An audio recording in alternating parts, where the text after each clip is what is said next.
Ano po ang inirereklamo nyo ngayon dito sa palengke po?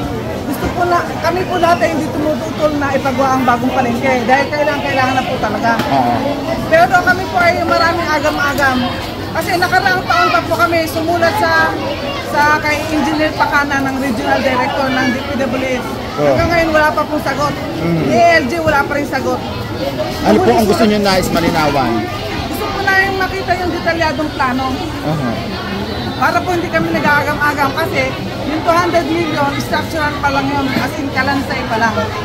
At ang sabi, 600 million bago mabuo ito.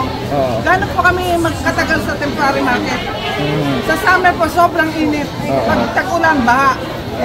At saka, hindi nyo alam kung kailan ba mag-start. Hindi po, wala. Kailan ba ito sabi mag-start dapat? Nagtayo po sila dyan ng ano, yung ang tawag doon? Karatula. Yung karatula na gagawin ng palengke. Ngayon nawala na po, hindi ko alam kung kailan po yun? Siguro mga January yun. May nakalagay po ba kung kailan sila mag-start at tatapos? Hindi nakalagay kung kailan naka-start. Nakalagay daw kung sino ang gagawa ng proyekto. So yun ang kinatatakot mo, na baka mauwi lang sa wala ito. Kasi mahirap po yung ano kami dun sa matatagal ka, matitengga kami sa temporary market. Na wala kaming pinangahawakan na hanggang kailan kami doon. Hindi po kami tumututol. So ngayon wala pa po nasisimula kasi parang nakita namin sa document, March pa dapat nagsimula last year. So ngayon wala pa ni isa nagagawa. Saan po ba dapat itatayo ang palengkeng bago?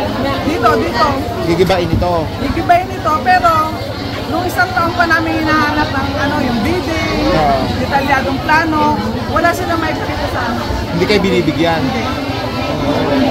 Paulit-ulit na yung sulat namin. Nung huling sulat namin kay Mayor, hindi na nila sinagot. Kasi paulit-ulit daw kami. Kasi nga, paulit-ulit ang tanong, hindi man lang sasagot. Walang sagot kayo makuha. Gano'n na po kayo katagal dito sa palengke? Mula nung 6 months old pa na ako. So, 60.5 years na. 60.5 years na. Ilang beses na nasulat dito. Dito lang kami sa paligid nilalagay. Nagtataka kami, bakit kami pinipilit nilagay doon? 70 million. Sobrang laki. Kumbaga sayang lang. Temporary market? Temporary market.